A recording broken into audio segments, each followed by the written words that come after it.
Sud Radio, les vraies voix qui font rouler la France. Philippe Rossi. 19h21 sur Sud Radio, bonsoir à tous, on roule ensemble comme chaque jeudi soir avec Mobility TV jusqu'à 20h. Nous allons débattre autour de la voiture et de la mobilité ce soir. Évidemment, la fin des voitures thermiques en 2035. Voilà. C'est fini. D'ici une douzaine d'années, coup de tonnerre pour la filière malgré les résistances de l'industrie automobile. Le Parlement européen a finalement conclu un accord. À partir de 2035 donc, la vente de véhicules neufs thermiques sera interdite. Objectif, atteindre la neutralité carbone d'ici 2050. La fin de la voiture thermique en 2035. On en parle jusqu'à 20h avec nos invités, nos experts. Ce soir, Claude Cham qui est avec nous. Bonsoir. Bonsoir. Bonsoir à vous, président d'honneur de la FIEV. Xavier Oran qui est avec nous. Bonsoir à vous. Bonsoir. Délégué général de Mobiliance, et puis Marc Mortureux, directeur de la PFA de la plateforme automobile. Bonsoir. Sans oublier Flavien Neuvy qui est avec nous, économiste, directeur de l'Observatoire CTLM. Bonsoir Flavien. Bonsoir. Alors, pour commencer, j'aimerais avoir une première réaction de nos invités. Tiens, on va commencer avec vous, Claude Cham, sur donc cette décision, ce vote qui a eu lieu au Parlement européen. Claude Cham. Écoutez, je ne vais pas vous dire que j'étais surpris. Oui, non. Parce que les rumeurs que nous avions déjà depuis quelques jours me laissaient penser que ça serait dans ce sens-là. Maintenant, ce que je pense, c'est que je pense qu'il y a des gens qui aujourd'hui prennent des risques au niveau européen que personnellement, je n'aurais pas pris. Et qu'un jour ou l'autre, il faudra bien que tout le monde soit comptable des décisions prises. Nous sommes des industriels. Nous sommes comptables de la survie de nos entreprises. Et je pense qu'il y a dans cette décision un certain nombre de personnes qui n'ont pas mesuré le risque qu'ils font courir à l'Europe, alors que que je sache, les Américains ne s'imposent pas ces règles, que les Chinois ne s'imposent pas ces règles, alors que ce sont les marchés qui polluent le plus, à ma connaissance, en termes d'émissions de gaz à effet de serre. Et on n'a pas entendu les industriels. Marc Mortureux. Alors, d'abord, assez clairement, la filière automobile est totalement convaincue que le passage à l'électrique est en soi incontournable pour aller vers la neutralité carbone. On n'a pas de débat là-dessus, et d'ailleurs, on a beaucoup investi déjà sur le sujet. Il faut quand même savoir qu'on va atteindre en fin d'année plus d'1 million de véhicules électriques en circulation en France, 100% électriques ou hybrides rechargeables. On est un peu en avance même par rapport à nos engagements. On va les accélérer, il n'y a aucun doute, on a des objectifs à 2030, qui sont d'ailleurs fixés dans cette réglementation, mais qu'on accepte parce que on doit répondre à cet objectif de baisse de CO2. On va globalement diviser par plus que 2 les émissions de CO2 en 8 ans, c'est-à-dire plus de 2 fois plus que dans les 30 dernières années. Donc ça s'accélère énormément. Donc ça, il n'y a aucun doute. Il n'y a pas de débat, il n'y a pas de sujet. Par contre, en faire la solution unique, alors qu'on a encore il n'y a pas longtemps, dénoncer le fait qu'on était dans du tout diesel, que cette solution unique du tout diesel, c'était pas bon, et hop, on repart dans une solution unique du tout électrique. Là, ça nous pose effectivement question, parce qu'il y a toute une série de conditions à réunir pour pouvoir le faire, et qu'aujourd'hui, on a énormément d'interrogations, que ça soit sur le coût des véhicules électriques, qui ne sont pas accessibles à tout le monde, loin de là. Et malheureusement, ce qui se passe en ce moment ne permet pas de réduire aussi rapidement qu'on le souhaiterait le prix des véhicules électriques, que ça soit le problème des infrastructures de recharge. C'est bien de proposer que des véhicules électriques, mais encore faut-il donner aux consommateurs les moyens de les utiliser en fonction des différents types d'usages. Et puis on y reviendra. Mais c'est vrai que sur le plan industriel, on rentre dans une technologie et des chaînes de valeur qui sont maîtrisées depuis plus de 10 ans par les Chinois. On veut accélérer à toute allure sur cette technologie unique en se fermant toute piste d'innovation, alors que le tout électrique, c'est une très bonne solution, encore une fois, mais ce n'est pas la panacée. En fonction des usages, on est convaincu qu'il y a d'autres solutions largement aussi efficaces sur le plan environnemental. Et ce qu'on regrette beaucoup, c'est que la réglementation européenne, elle s'intéresse qu'à un tout petit bout des émissions de CO2. C'est uniquement les émissions à la sortie du pot d'échappement. Or, le vrai sujet, puisque c'est un problème global, le CO2, c'est l'ensemble des émissions, et notamment au niveau du parc. Et plus on met des contraintes fortes sur les véhicules neufs, plus on ralentit le renouvellement du parc. Donc il y a un vrai sujet aussi d'efficacité environnementale. Et alors, les industriels avaient pour argument de dire que des éventuelles innovations, il y en a eu ces dernières années, pourraient permettre de tenir les objectifs climatiques avec des voitures thermiques. Argument qui n'a pas été entendu. Xavier Orin, vous le pensez aussi ? Bien entendu. Je suis parfaitement en accord avec ce qui vient d'être dit à la fois par Claude Cham et par Marc Mortureux. En réalité, nos arguments sont connus. Il n'y a pas de surprise. Ce qui est plus surprenant, je trouve, d'abord en tant que citoyen, c'est que il me semble que la manière dont les débats ont été tenus au Parlement européen ont été davantage dominés par l'idéologie et un certain nombre de dogmes, et ont manqué d'un fondement plus scientifique, plus rationnel, objectif, en écoutant réellement l'ensemble des parties prenantes. Et de prendre suffisamment de recul pour éviter de plonger notre continent européen et la France dans une forme, quelque part, de fuite en avant, avec des conséquences qui ont été mal évaluées et qui dépassent largement, me semble-t-il, la filière automobile. En quoi ? Le sujet, comme l'a parfaitement dit Marc à l'instant, n'est pas de retarder la transition écologique. L'enjeu, c'est de réussir cette transition écologique et de réunir toutes les conditions. Marc en a rappelé un certain nombre, Claude également, pour relever ce défi de société qui est tout à fait majeur. Nous pensons, et je pense encore une fois en tant que citoyen, que tout est une question de rythme, d'allure et d'acceptabilité sur le plan social d'abord, ne pas oublier les clients, et sur le plan de la soutenabilité économique.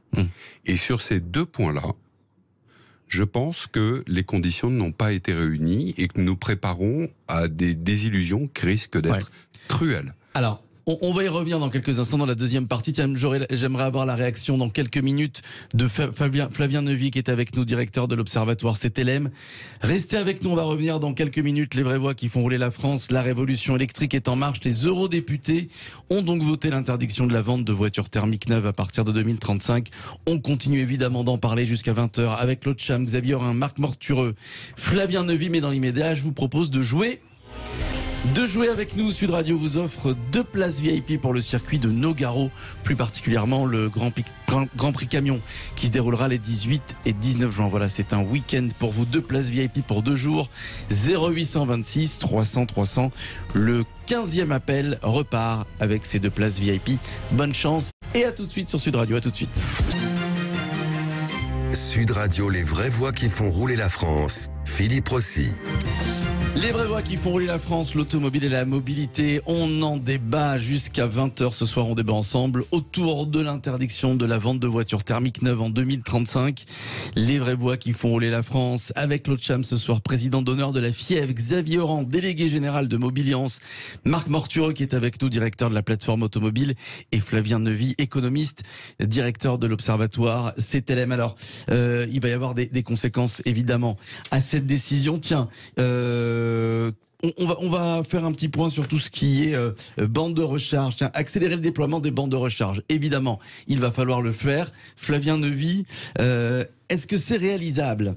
2035, c'est demain, c'est dans une douzaine d'années.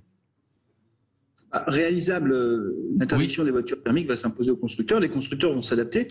À la place de mettre des moteurs, ils mettront des batteries. Il y a beaucoup de questions autour de ce choix politique qui interpelle sur le plan évidemment économique, avec des emplois qui sont menacés, notamment chez les équipementiers qui évidemment sont spécialisés sur la fabrique des pièces pour les moteurs, mais pas seulement. Il y a aussi des interrogations effectivement sur le fait qu'en faisant cela, évidemment, on facilite le travail, si je puis dire, des constructeurs chinois qui sont très bien positionnés sur les voitures électriques parce qu'ils ont 20 ans d'avance. Donc on ouvre en grand, si vous voulez, les portes du marché européen pour les constructeurs chinois. Le moteur thermique, c'était un peu une barrière à l'entrée en quelque sorte pour eux, pour respecter les normes, c'était très compliqué. Mais là, c'est les champions de la batterie électrique. Donc est-ce qu'on sera capable de proposer des voitures électriques à prix raisonnable ou acceptable pour les automobilistes? C'est une vraie question. Rien ne dit que ce pari sera remporté quand on voit que les cours du nickel s'envolent, le lithium, enfin je veux dire, c'est pas un pari gagné d'avance.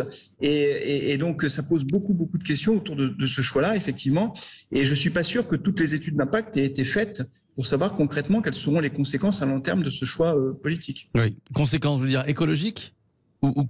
Alors sur l'écologie... Oui, est-ce que ce sera vraiment efficace ? Est-ce que ce sera vraiment efficace ? Écoutez, quand on fait le bilan carbone sur le cycle de vie de la voiture électrique, effectivement, il est meilleur que la voiture thermique. Mais ça dépend des pays parce que, évidemment, il faut prendre en compte aussi la façon dont l'électricité est produite. L'électricité est beaucoup plus carbonée que l'électricité française, et je ne vous parle même pas de la Pologne. Donc voilà, après, les batteries électriques, il faut aller chercher du cobalt en Afrique centrale. C'est pas neutre sur le plan environnemental. Alors c'est sûr, c'est loin de chez nous, mais c'est pas neutre sur le plan environnemental. Et puis aussi. Donc il y a beaucoup de questions qui se posent autour de ça. Et c'est vrai qu'on a le sentiment comme ça de grands coups de volant, si je puis dire. On passe du tout diesel au tout électrique dans un laps de temps très court. Et ça pose des problèmes quand même pour l'ensemble de la filière. Et je ne parle même pas des emplois qui, eux, ne sont pas délocalisables. Alors, on va y revenir. Juste sur l'impact écologique, Claude Cham, vous vouliez réagir ? Oui, moi, écoutez, je ne suis pas là pour défendre et être passéiste. On l'a dit, 2050, neutralité carbone, ok.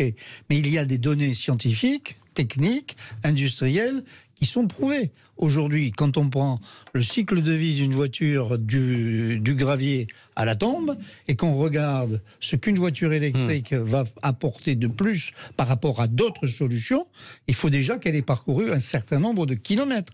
Et puis quand on vous dit que l'on va les fabriquer avec des centrales électriques qui sont carbonées, parce que je sache, l'Allemagne a des centrales électriques carbonées, la Chine installe encore des usines de production électrique carbonées, et que on sent bien quelque part que les Chinois, étant le premier marché du monde de la voiture électrique, les détenteurs de terres rares, ayant une grande expérience, comme ça vient d'être fortement dit, si demain matin ils nous exportent, et qu'ils ont la plus grande réserve de croissance sur leur marché domestique, ils vont pouvoir nous envoyer des voitures à bas coût, au coût marginal, et donc nous aurons des voitures électriques en Europe qui seront fabriquées dans un pays carboné. Oui. Je pense que on pourrait quand même se poser quelques questions. Xavier Oran. C'est ce que je vous disais tout à l'heure. Je pense qu'il y a une question d'équilibre dans tout ça. Vous posiez la question entre le thermique et l'électrique. On a en plus l'expérience du diesel où il y a eu certainement, à un moment donné, dans les politiques publiques ou dans les politiques industrielles, une forme d'excès. Et nous répétons cet excès en le maximisant. C'est-à-dire que Marc l'indiquait tout à l'heure, de facto, les objectifs tels qu'ils sont imposés à l'horizon 2035 imposent comme solution unique l'électrique, avec les conséquences dont vient d'indiquer à la fois Claude et Flavien, qui n'ont pas été totalement prises en compte. Donc c'est extraordinairement perturbant de voir la manière dont le débat démocratique s'est noué et la manière dont les décisions publiques seront prises, parce que pour l'instant, ce n'est pas à proprement parler une décision. Le Parlement européen a rendu un avis. Dans les prochaines semaines, il y a ce qu'on appelle techniquement un trilogue qui va se mettre en place, mais évidemment, je ne me fais aucune illusion, en tout cas à ce stade, sur l'issue finale des décisions qui seront prises, mais il est permis de douter très sérieusement des effets à long terme, encore une fois, sur la collectivité nationale et sur la compétitivité du continent européen. Le verrou technologique du véhicule thermique a effectivement sauté. On n'a pas souhaité voir sur un plan scientifique dans quelle mesure la complémentarité entre les différentes solutions technologiques pouvait s'opérer dans de bonnes conditions pour justement viser et atteindre l'objectif de la préservation du climat et de la préservation de la santé. Donc je crains fort que nous nous trouvions tous dans une impasse économique, sociale et environnementale, et comme je l'indiquais tout à l'heure, que ça soit la désillusion qui soit davantage au rendez-vous, avec une disparition d'emplois à la clé qui va être malheureusement, probablement significative, à la fois sur le plan industriel, mais aussi sur le commerce et les services dont on parle pas assez. Ouais. C'est un impact global à tous les échelons de la filière, en France, comme dans le reste de l'Europe, avec des positions des pays dits constructeurs qui ne sont pas tout à fait sur la même ligne de départ quand on met dans la réflexion l'état des finances publiques en particulier, et donc de notre capacité à s'équiper rapidement bornes de recharge. Alors Marc Mortureux, on va revenir juste sur les bornes de recharge dans quelques instants. Vous attendiez à ce que l'hybride par exemple soit mis de côté ? Voilà, c'est typiquement un bon exemple pour illustrer pourquoi on considère que garder un peu de diversité peut avoir du sens. L'électrique à batterie, très bien pour plein d'usages. Franchement, en plus, une très bonne rentabilité en termes d'efficacité énergétique.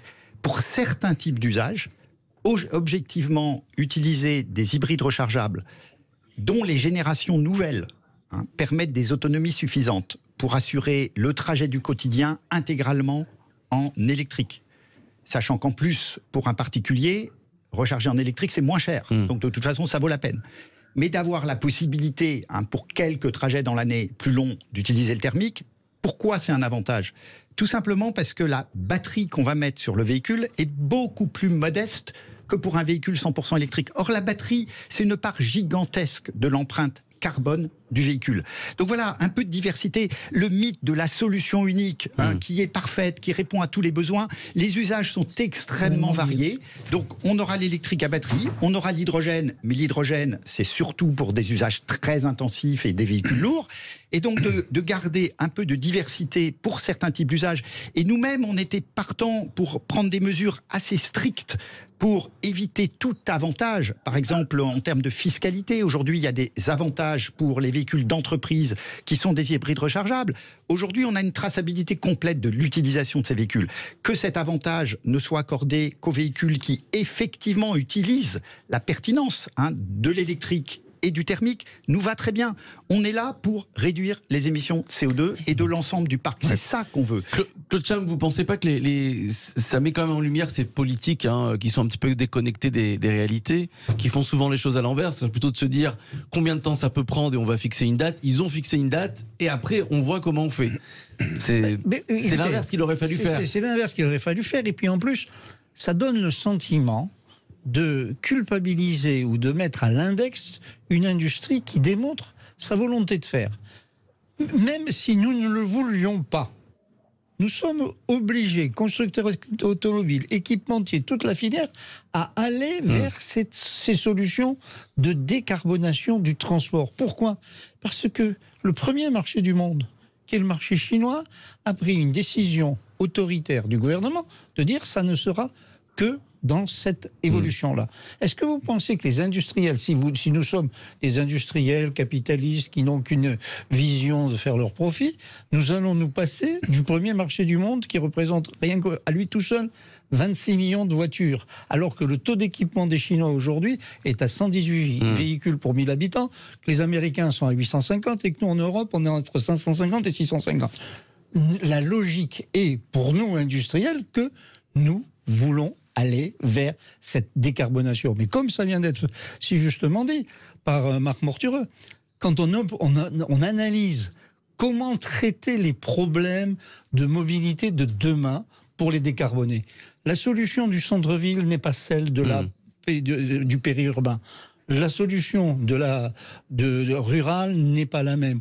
La solution pour partir en vacances avec toute sa famille n'a pas le même besoin que lorsqu'on va au travail. Or, la voiture, c'est quand même principalement aujourd'hui le moyen qui est utilisé à 70%. Pourquoi faire ? Pour aller au travail.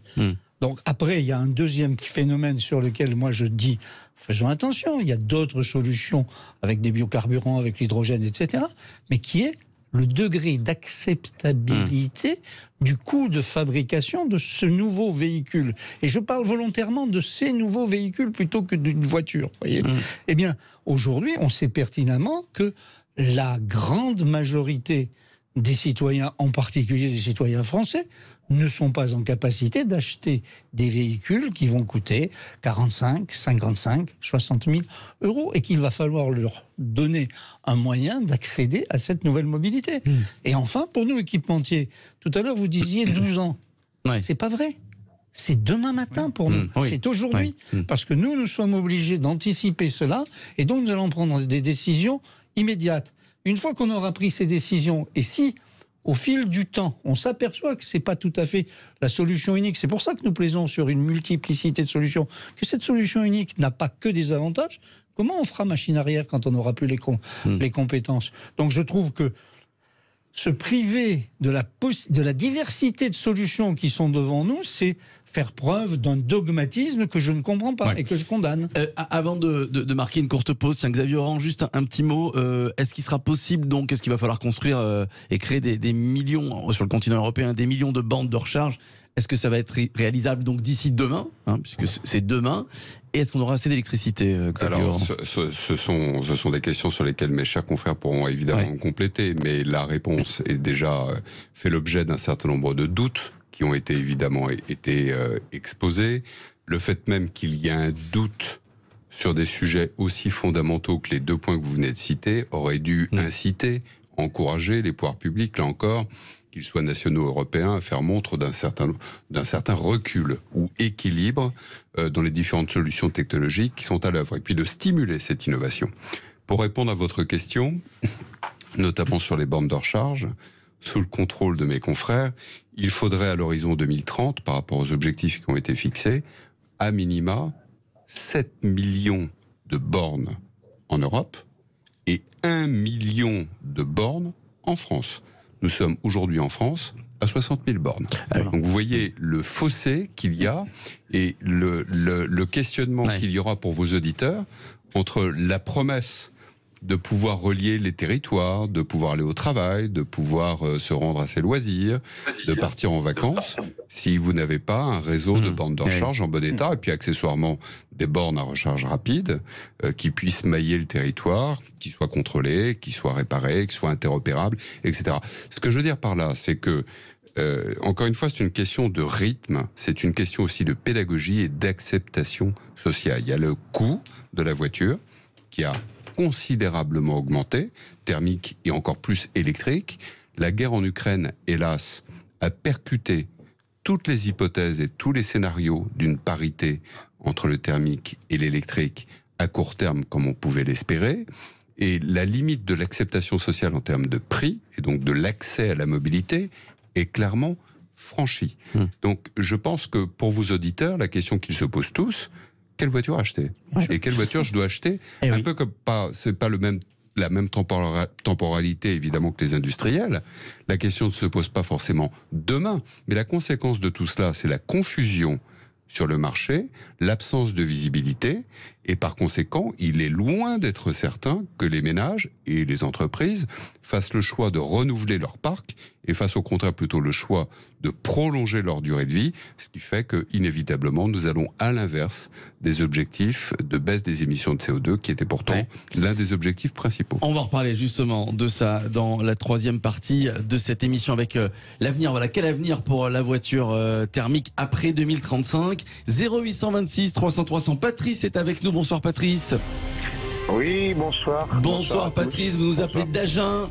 C'est ça, c'est ça. Et Patrice, donc vous avez été le 15e appel, bravo à vous, 0826 300 300, voilà. On vous offre donc les vraies voix qui font rouler la France. Mobility TV, Sud Radio vous offre 2 places VIP pour le circuit Nogaro. Et je vous le disais donc, réservez votre 18 et 19 juin pour le Grand Prix Camion. Claude Cham, vous avez été au Grand Prix Camion? Ah oui, c'est absolument, vous avez passé un excellent moment, monsieur. C'est très impressionnant, vous verrez, on se demande comment ces grandes masses arrivent à déraper de cette façon. Et c'est exceptionnel, vous nous raconterez évidemment, mon cher Patrice. Bien sûr, oui, j'en doute pas que c'est exceptionnel. Moi, je suis chauffeur routier, donc voilà. Je vous écoute, les vraies voix, tous les jours, quasiment, tous les soirs. Et je suis très content. Nous, on est ravis pour vous. C'est avec plaisir, donc, 2 places VIP pour vous et la personne de votre choix. Merci à vous. On va se retrouver dans quelques minutes. Donc, les vraies voix qui font rouler la France. Ne bougez pas. Claude Cham, Xavier Oran, Marc Mortureux et Flavien Neuvy. Les enjeux derrière la fin des voitures thermiques en 2035. On revient très vite pour la troisième partie. À tout de suite. Sud Radio, les vraies voix qui font rouler la France. Philippe Rossi. Avec Mobility TV jusqu'à 20h, les vraies voix qui font rouler la France. À mes côtés, Claude Cham, président d'honneur de la FIEV, Xavier Oran, délégué général de Mobiliance, qui est avec nous, Marc Mortureux, directeur de la plateforme automobile, et Flavien Neuvy, économiste, directeur de l'Observatoire CTLM. Les députés européens ont donc validé la fin des voitures thermiques en 2035, la fin de la vente des voitures neuves de voitures thermiques. Plusieurs questions se posent. Tiens, déjà, comment rendre les voitures électriques moins chères, puisqu'on sait qu'elles sont en moyenne 50% plus chères que les thermiques en ce moment. Tiens, Claude Cham, ça va être compliqué ça en 2035. C'est un sujet effectivement sur lequel tout le monde planche et je ne suis pas le premier à alerter sur ces problèmes de coûts supplémentaires. Ça vaudra combien une voiture électrique à peu près? Oh, bah, En moyenne. En moyenne, c'est évidemment, ça dépend de la voiture. grosso modo, aujourd'hui, 40 à 50% plus cher qu'une voiture thermique. Ouais. Donc, suivant la catégorie, vous faites votre calcul, etc. Le président de Stellantis, M. Carlos Tavares, qu'est-ce qu'il dit? Il dit très clairement, nous, on sait fabriquer des voitures à un certain coût.